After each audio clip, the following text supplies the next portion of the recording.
Sebelum kita mulai kajian, bisa membentuk shaf ya, berhadapan dengan saya, biar kajian lebih nyaman ya. Monggo.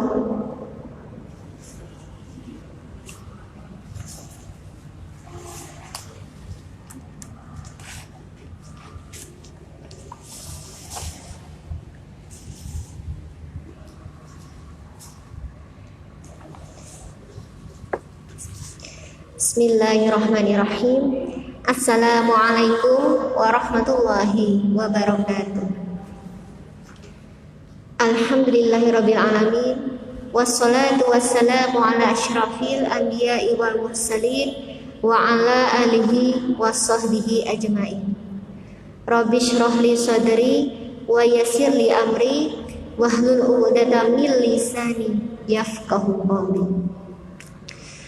Bersyukur kepada Allah atas segala nikmatnya kita bisa kembali mengadakan kajian kemuslimahan ya, walaupun dengan waktu yang sangat pendek gitu ya, tapi insya Allah niatan teman-teman untuk tholabul ilmi gitu ya, mempersiapkan ibadah kita agar sesuai dengan tuntunan, insya Allah akan dihitung sebagai amal sholih.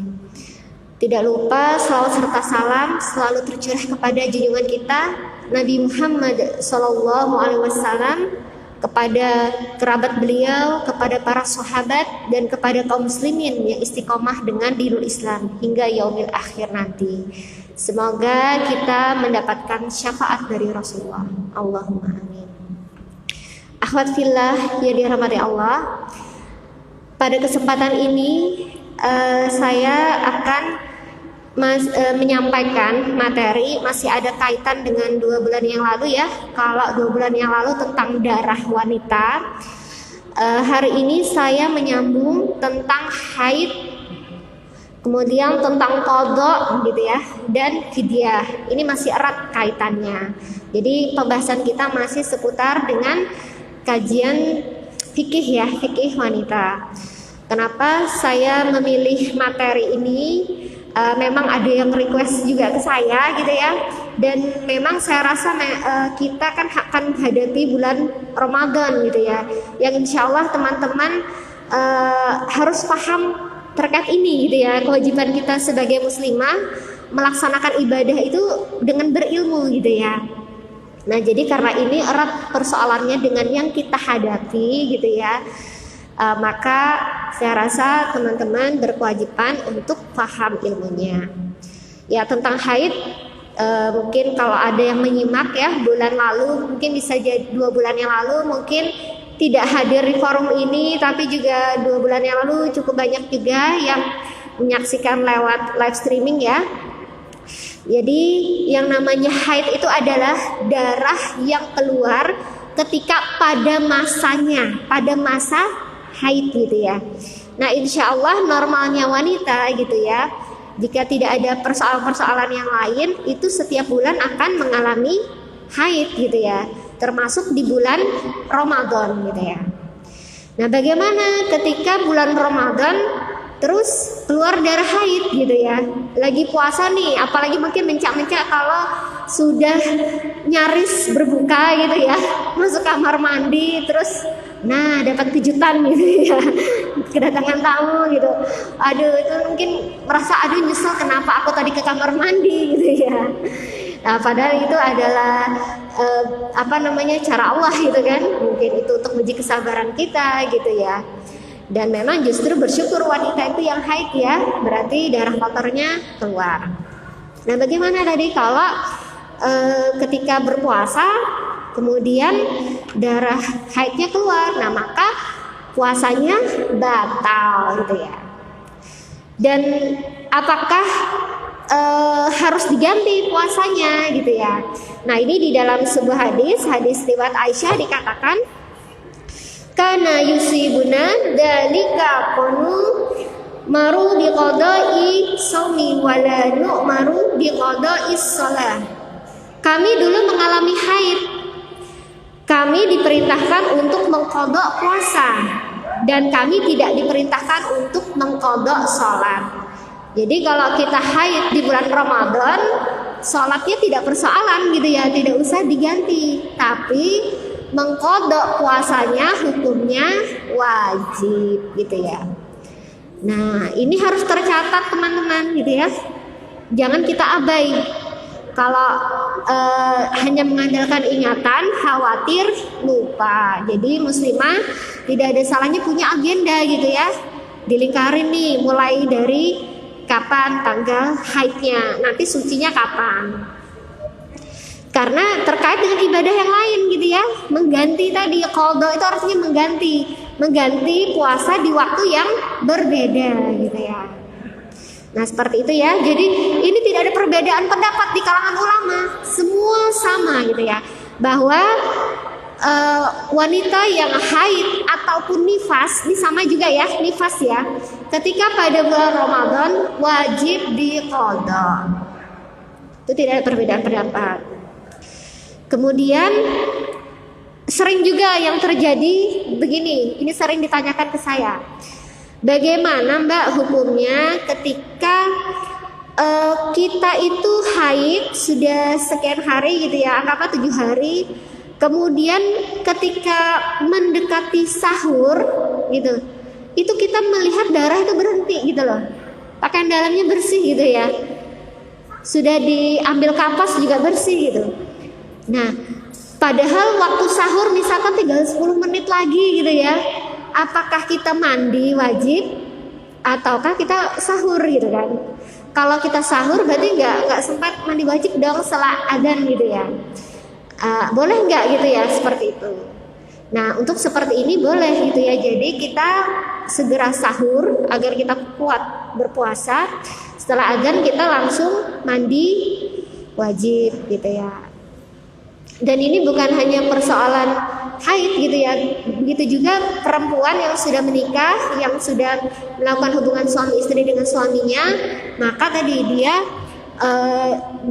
dibolehkan mandinya itu setelah azan gitu ya, ketika tadi harus sahur dulu. Nah seperti itu. Ini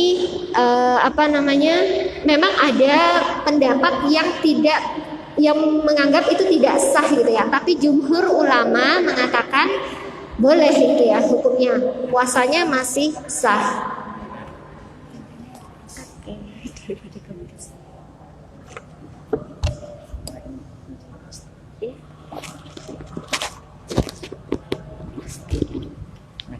Di mana?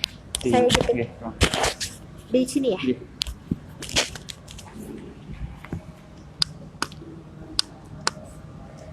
Tes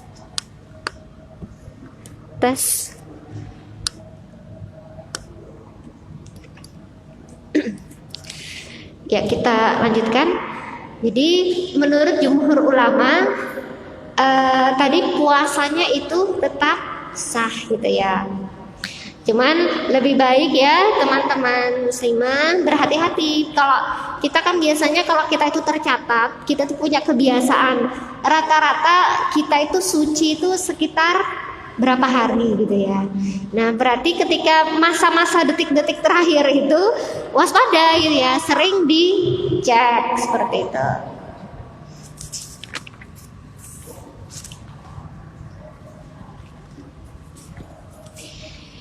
Nah ada juga persoalan seperti ini, mungkin juga sering jadi tanda tanya bagi akhwat fillah ya. Bagaimana nih ketika kita sudah berpuasa ya, ketika kita haid 7 hari, kemudian kita suci, terus kita puasa, dapat puasa 3 hari, berarti udah 10 hari ya, dapat puasa 3 hari gitu loh, suci 7 hari, haid kemudian suci, terus kita sempat berpuasa hari ke-8, hari ke-9, hari ke-10 kita puasa, kemudian hari ke-11 nengok kok keluar lagi gitu ya darahnya gitu ya. Nah ini hukumnya puasa yang kita lakukan tadi bagaimana gitu, sah apa tidak gitu kan. Nah itu sering tuh yang terjadi gitu ya, haid, suci, nongol lagi gitu ya, sampai yang namanya pakai sampo itu udah berkali-kali gitu ya. Nah ini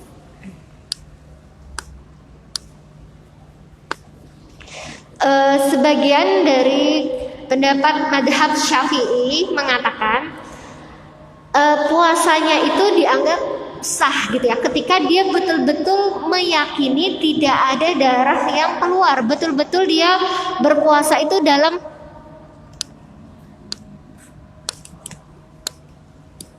tes ya, betul-betul dia berpuasa itu dalam keadaan suci gitu ya. Maka pendapat ini dikatakan menurut sebagian pendapat ulama dari madhab Syafi'i itu sah gitu. Nah, tetapi pendapat yang lain ada lagi gitu ya. Dan ini juga pendapat jumhur ulama gitu. Pendapat jumhur ulama mengatakan itu batal puasanya. Batal karena dianggap masih masa haid gitu ya. Nah, di sini kan konsekuensinya beda. Kalau tadi yang mengambil pendapat sebagian dari madhab Syafi'i tadi, maka kan berarti tidak perlu diganti ya ketika menganggap puasanya itu sah gitu ya. Sedangkan menggunakan pendapat jumhur ulama tadi, ketika dianggap puasanya itu batal, maka wajib diqadha gitu ya. Nah, kalau saya pribadi mengambil pendapat dari jumhur ulama tadi gitu ya, untuk lebih kehati-hatian, ya diikhlaskan saja gitu ya, nggak apa-apa, bisa kita cicil kok bayarnya gitu ya, dikredit bayarnya Senin Kamis gitu ya, mengqadha puasa gitu. Kita ambil jalur aman saja gitu ya, insya Allah itu jauh lebih baik gitu ya. Akhwatillah yang dimuliakan oleh Allah. Jadi ketika kita melakukan ibadah itu memang harus dengan ilmu, butuh juga keikhlasan gitu ya. Jadi jangan jengkel ketika masa puasa pengennya perbanyak amalan-amalan membaca Al-Quran, pengennya ikutan iktikaf, tapi kok ternyata malah haid gitu ya. Wah, ini padahal targetnya berapa kali hatam misalkan gitu ya. Jangan lupa ini memang dari Allah gitu loh. Haid kita ini memang dari Allah, bukan kita yang mengada-ada gitu ya. Jadi jalani dengan ikhlas saja. Dan bukan berarti ketika wanita haid itu tidak bisa melakukan amal kebaikan yang lain gitu ya. Mungkin tertunda dulu untuk membaca Al-Quran, tapi ada amal kebaikan yang lain. Kalau yang sudah menikah menyiapkan sahur untuk keluarga, ya tetap ibu-ibu itu tetap akan bangun ketika sahur itu, walaupun sedang tidak puasa gitu ya, apalagi punya anak gitu, mesti harus membantu. Kadang anak saya yang kecil tuh masih disuapin gitu ya, kalau lagi sahur itu masih malas-malasan makan, masih dimotivasi gitu. Itu juga adalah amalan kebaikan gitu ketika kita berada di bulan Ramadan. Lakukan dengan ikhlas gitu ya. Nah, bagi yang pengen khatam, membaca Al-Quran, sebenarnya bisa di manage dengan baik gitu ya. Ya, kita kan sudah punya nih biasanya siklus haid, kapan kita kira-kira haid gitu ya. Dihitung, misalkan dalam sebulan kita haid rata-rata 8 hari. Anggaplah kita sucinya berarti 22 hari gitu ya. Nah, berarti seharinya lebih dari 1 juz, kalau targetnya 1 kali aja gitu ya. Diupayakan sehari 1,5 misalkan. Atau yang pengen lebih 2 juz sehari, itu bisa diatur sebenarnya gitu ya. Jadi jangan kecewa ketika mendapati 10 hari terakhir Ramadan kok malah keluar gitu ya tamunya gitu. Dihadapi dengan ikhlas. Nah, kemudian yang perlu teman-teman pahami juga gitu ya. Ada yang sering bertanya, bagaimana ketika wanita hamil dan menyusui, bolehkah tidak berpuasa gitu ya. Nah, untuk kebolehan tidak puasa karena kondisi lemah, itu semua ulama sepakat boleh tidak berpuasa ketika di bulan Ramadan untuk wanita yang hamil dan menyusui. Itu semua sama ya, tidak ada perbedaan pendapat. Yang berbeda itu adalah ketika proses kodoknya, menggantinya itu seperti apa. Nah, ini ada yang berbeda. Ada yang pendapat kalau wanita hamil itu ketika dia tidak berpuasa, maka dia cukup kodok saja, gitu ya. Kalau saya pribadi pun mengambil pendapat yang seperti itu, gitu ya. Hamil dan menyusui wajib dikodok, jadi bukan membayar fidyah, gitu ya. Kenapa? Karena selama kita masih kuat, gitu ya, selama kita masih kuat, masih bisa melakukan aktivitas, maka itu bisa dicicil bayarnya. Dan itu misalkan ya, bisa diatur gitu loh cara bayarannya. Misalkan kita bayarnya itu, apalagi nifas kan biasanya panjang gitu ya. Nah, itu setelah anaknya 6 bulan, misalkan usia 6 bulan itu kan sudah mulai makan. Itu kita sudah mulai bisa tuh nyicil puasa dikit-dikit gitu ya. Dan tidak ada batasannya kapan selesai membayarnya. Nah, beda dengan teman-teman yang bukan karena alasan sakit, bukan karena alasan menyusui gitu ya. Itu ada batasannya. Ketika lewat dari lewat dari Sya'ban, udah ketemu Ramadan lagi belum bayar hutang, itu maka dikatakan apa? Dikatakan lalai, berdosa itu, gitu ya. Tapi beda dengan wanita yang hamil, banyak nih hutangnya, kemudian menyusui, banyak lagi, nanti kelar menyusui hamil lagi, gitu ya, anak berikutnya gitu. Ada yang seperti itu, gitu loh, produksinya lancar, gitu ya. Jadi hutangnya banyak gitu ya. Nah, ada yang minta diringankan dengan hanya bayar fidyah saja. Tapi teman-teman, ibu-ibu sekalian, pendapat yang terkuat adalah membayar puasa gitu ya, tanpa membayar fidyah. Fidyah itu ketika kita itu benar-benar lemah, tidak mampu berpuasa lagi. Sakit itu sakit yang keras, bukan sekedar sakit anemia gitu ya. Kalau anemia bawa makanan-makanan yang enak gitu ya, makanan yang bergizi, bawa istirahat, bisa puasa lagi. Tapi kayak sakit yang istilahnya kalau menurut dokter itu membahayakan jiwanya, kanker berat banget, misalkan tidak mungkin dia berpuasa, butuh nutrisi. Nah, itu boleh bayar fidyah kalau seperti itu. Begitu juga kalau kita punya nenek-nenek yang sudah sepuh, tidak memungkinkan untuk berpuasa, nah itu baru boleh dengan fidyah. Bisa dipahami ya, gitu. Kadang terburu-buru gitu ya, terburu-buru langsung memilih mending bayar fidyah daripada mengqadha puasa gitu ya. Jadi sekali lagi kita belajar ini dengan melakukan ibadah itu dengan berilmu gitu ya, bukan dengan hawa nafsu kita gitu ya. Memang ada yang pendapat menggunakan pendapat sahabat ya. Sahabat ini Ibnu Abbas. Kata Ibnu Abbas, tidak perlu mengqadha, cukup membayar fidyah saja. Tetapi pendapat ini tidak dianggap tidak kuat gitu ya. Jumhur ulama tidak mengambil pendapat ini. Nah, kalau jumhur ulama tetap tadi dengan diqadha gitu. Ada pendapat yang lain memang diqadha, untuk hamil itu diqadha.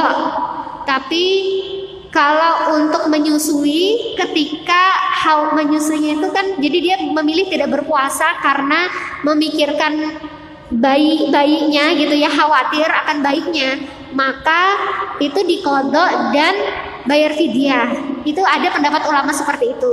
Tapi kalau saya pribadi mengambil pendapat yang cukup diqadha saja gitu ya, baik itu ketika hamil maupun menyusui. Haid dan nifas pun juga sama gitu ya. Jadi jangan kita menggampangkan dengan tadi ya hanya cukup membayar fidyah saja. Nah kemudian untuk fidyah gitu, kapan waktunya membayarkan? Misalkan tadi ada kita punya orang tua yang sudah sepuh gitu ya, sudah belum sudah jelas tidak punya kemampuan untuk berpuasa, itu boleh membayar fidyahnya itu ketika memang sudah ketahuan berapa waktunya. Tes berapa waktunya gitu ya, waktunya yang tidak bisa berpuasa. Jadi bisa jadikan orang tua kita itu ini 1 minggu bisa puasa, 1 minggu berikutnya lemes gitu ya, karena penyakit yang kompleks gitu ya, ada yang asam urat, kolesterol, diabetes misalkan. Jadi fluktuatif ininya staminanya gitu ya. Nah itu belum bisa kita terburu-buru di awal Ramadan, bayarnya tutup mata aja deh gitu ya. Maksudnya membayar fidyahnya itu tutup mata aja, kira-kira aja gitu ya, bukan seperti itu. Jadi ditunggu dulu gitu ya, kira-kira berapa. Misalkan 1 minggu sudah tidak berpuasa, kemudian puasa, boleh ketika pertengahan Ramadan itu, ketika 1 minggu tadi ya, minggu pertama tadi kita bayarkan dulu fidyahnya. 1 minggu kita bayarkan dulu fidyahnya, kemudian ditunggu lagi. 1 minggu udah bisa puasa, nggak ada ini. Terus minggu ketiga ternyata nggak bisa puasa lagi. Nah kita lihat lagi. Makanya afdolnya memang membayar fidyah itu di masa akhir Ramadan. Tapi bukan berarti wajib ditumpuk di akhir Ramadan gitu ya. Nah ini ya pentingnya memahami. Dan membayarnya bagaimana? Nah pendapat yang terkuat, membayar fidyah itu bukan dengan uang, tetapi dengan bahan pokok. Bahan pokok ya. Bahan pokok yang kalau di Indonesia bahan pokok kita apa? Beras gitu ya. Sesuai yang kita makan. Jadi beras itu kalau hitungannya 0,6 kilo sehari. Sehari tidak berpuasa, fidyahnya itu 0,6 kilo. Atau kurang lebih berapa ya? Gitu. Kalau tes ya 0,6 kilo, jadi dikalikan aja dengan jumlah hari yang tidak berpuasa. Jadi kalau puasanya memang 1 bulan, tidak bisa berpuasanya 1 bulan penuh, berarti 0,6 kilo dikali 30 hari. Mati lagi. Jadi 0,6 kilo dikali 30 hari gitu ya. Itu yang dibayarkan sembakonya tadi gitu ya. Berasnya tadi. Jadi bukan dalam bentuk uang. Nah, kalau kita tidak punya uang gimana? Tapi kalau kita punyanya uang aja, tidak punya sembako, jadi belikan dulu. Kita belikan dulu berasnya gitu ya. Terus kita antar. Seperti itu. Kepada orang fakir miskin ya kita berikan. Jadi dari sekarang coba diingat-ingat lagi, adakah puasa kita yang tertinggal gitu ya. Kalau kita punya masa lalu yang nggak bagus, nah mungkin ingat saya tuh dulu haidnya usia saya 12 tahun, tapi saya waktu itu masih nakal, belum sholat, belum puasa. Itu diingat-ingat lagi gitu ya. Bayarlah pada masa sekarang gitu, karena tetap hutang itu gitu ya. Dan banyak-banyak bertaubat, minta ampun kepada Allah gitu ya. Itu sudah kita melakukan kemaksiatan, melakukan kesalahan gitu ya. Yang harusnya kita balik itu sudah melaksanakan kewajiban kita, tapi ternyata kita masih menundanya. Mungkin sampai di sini, silahkan kalau ada yang mau ada yang bertanya, silahkan. Monggo.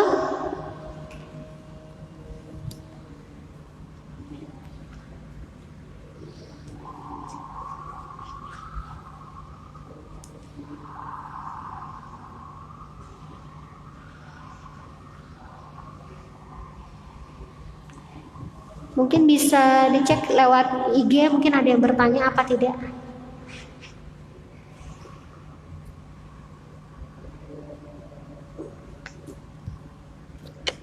Dari sini?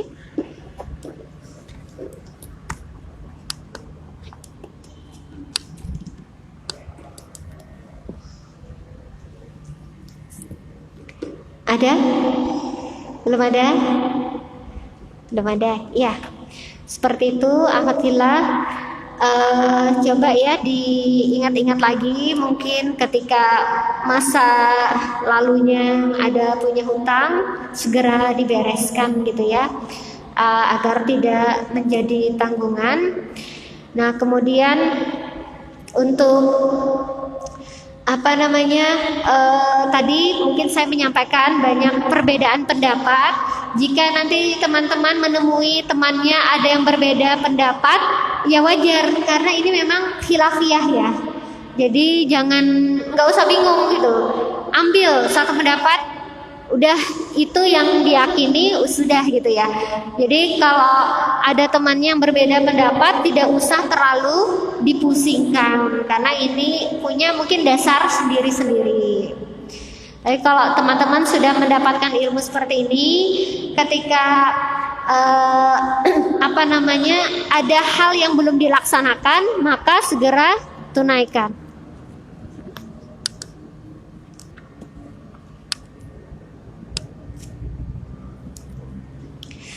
Kenapa? Karena puasa ini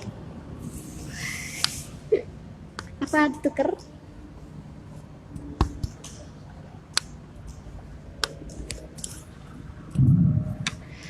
Puasa ini suatu yang wajib ya. Wajib sama halnya kita melaksanakan sholat. Puasa di bulan Ramadan maksud saya. Kita melakukan sholat gitu ya. Jadi jangan sampai kita bolong gitu. Bolong karena sesuatu yang bukan sesuai rukhsah dari Allah gitu ya. Dan kalau tadi itu pun rukhsah, maka kan ada ininya. Ada cara untuk menggantinya.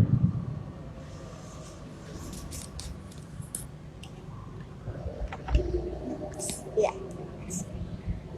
Ini dipindah ya, Isi? Ini dipindah. Isya ini jam berapa ya? Isyanya kurang tahu itu. Soalnya pulang Kelaran ya. Oh itu jam 18.53. Oh sebentar lagi. Iya.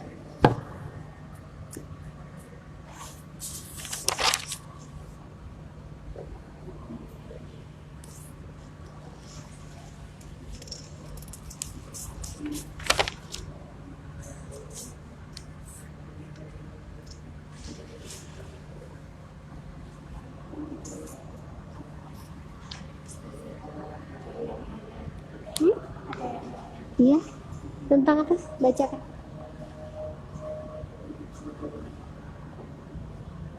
Dari Windy Dias. Assalamualaikum Kak Esti. Tanya bagaimana dengan orang yang bekerja keras hingga membutuhkan tenaga yang menguras dan tidak kuat jika berpuasa, apakah harus mengkata atau boleh membayar fidyah? Bekerja keras. Bagaimana dengan orang yang bekerja keras hingga membutuhkan tenaga yang menguras dan tidak kuat jika berpuasa, apakah harus mengkata atau boleh membayar fidyah? Ya, terkait dengan orang yang bekerja keras gitu ya, butuh tenaga gitu ya. Nah, kalau saya masih memahami gitu ya, tetap punya kewajiban berpuasa. Tetap kewajiban itu tetap ada. Jadi jangan berpikir mengqadha dulu. Jadi dia malamnya tetap sahur, tetap beraktivitas. Ketika perjalanan dia melaksanakan pekerjaannya itu tiba-tiba sakit gitu ya, baru itu boleh berbuka gitu ya, dan nanti dibayar dengan qada juga gitu ya. Jadi bukan niatnya dari awal minta keringanan dulu, nah itu keliru. Dari awal minta untuk tidak berpuasa dulu gitu ya, sudah niat mengqada dulu atau niat fidyah dulu, itu tidak ada tuntunannya seperti itu gitu ya. Jadi tetap berpuasa. Dan sebenarnya kalau kita yakin gitu ya rezeki itu dari Allah, kita mungkin bisa melakukan hal-hal yang menghindari dulu pekerjaan yang terlalu memakan energi pada saat itu, cari yang lain dulu gitu ya. Karena ya kalau tetap memaksakan diri seperti itu tadi, dia tetap punya kewajiban sebagai seorang muslim gitu ya, berpuasa tadi sampai batas titik dia sudah tidak kuat, baru dia boleh membatalkannya. Membatalkan pun tadi berarti konsekuensinya adalah mengqada. Nah, ketika mengqada tadi di di luar bulan Ramadan tadi mengqada, tapi ternyata ini udah punya hutang nih ya, pada saatnya mengqada ternyata sakit keras yang kalau diperkirakan itu tidak memungkinkan lagi bayar hutang puasa. Istilahnya itu dia merasakan umurnya tuh udah nggak lama gitu loh, maka ini boleh bayar fidyah gitu ya. Tapi kalau cuman sakit demam atau pilek gitu ya, alasannya pilek terus bayar fidyah gitu ya, yang nggak lucu gitu ya. tetap wajib berpuasa gitu. Ada lagi? Dari Siti Zulaikha. Ustazah, saya mau tanya, saya kebetulan pada saat kehamilan hampir 7 minggu dan darah saya keluar hampir 1,5 bulan. Bagaimana hukum untuk sholat saya apakah seperti nifas? Ya, 7 minggu ya. 7 minggu ya. Berarti ini kita kembali ke pembahasan 2 bulan yang lalu ya tentang darah. Nah, kalau saya mengambil pendapat dari jumhur ulama untuk masalah keguguran ya, keguguran ini dilihat usia kehamilan. Jadi kalau yang dikatakan nifas itu ketika usia kehamilan itu kurang lebih sudah 80 hari. Jadi di situ sudah terbentuk bentuknya tuh, organnya tuh udah ada gitu loh, bentuk kaki, bentuk udah nyata di dalam kandungan. Maka itu baru dikatakan nifas. Nah, kalau belum 80 hari, maka itu termasuk dalam darah istihadah. Istihadah berarti tetap sholat. Nah, caranya bagaimana sholat ketika istihadah? 2 bulan yang lalu sudah saya sampaikan, tapi untuk yang baru bergabung ya, caranya seperti ini. Tidak harus mandi wajib ketika darah istihadah itu keluar. Jadi teman-teman masuk kamar mandi, bersuci gitu ya. Kemudian tadi bersihkan kemaluannya, terus disumbat lubang vaginanya itu dengan kapas. Kemudian pakai pembalut celana ya. Sudah bersih baru berwudu. Setelah berwudu gitu ya, segera sholat. Jadi jangan mampir-mampir sebentar, cek HP dulu misalkan ya, atau kemana dulu, nggak boleh gitu ya. Jadi segera sholat. Ketika proses perjalanan kita menuju tempat sholat mungkin ada darah yang keluar, itu dimaafkan gitu ya, tetap sah sholatnya karena darah istihadah itu adalah darah penyakit seperti itu. Nah, sudah waktunya ya. Itu masih ada pertanyaan nggak? Kalau nggak saya jawab setelah sholat isya nanti.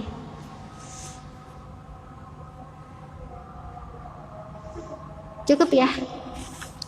Alhamdulillah, pembahasan hari ini kita cukupkan. Jazakumullah atas kehadiran akhwatillah, begitu juga dengan yang menyimak di IG live IG-nya Prismaya gitu ya.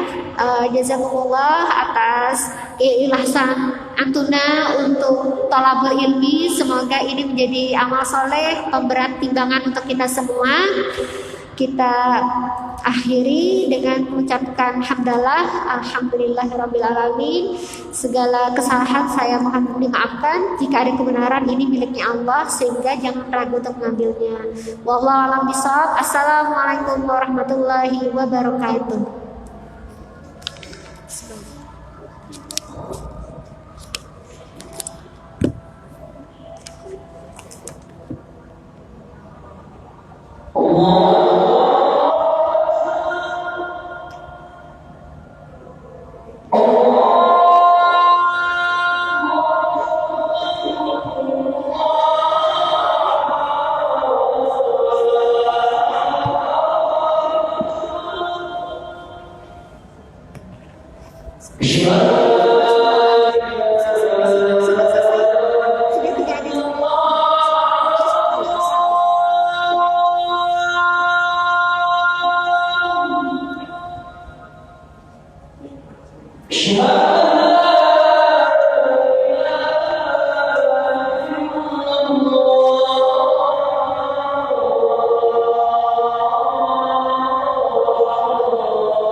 La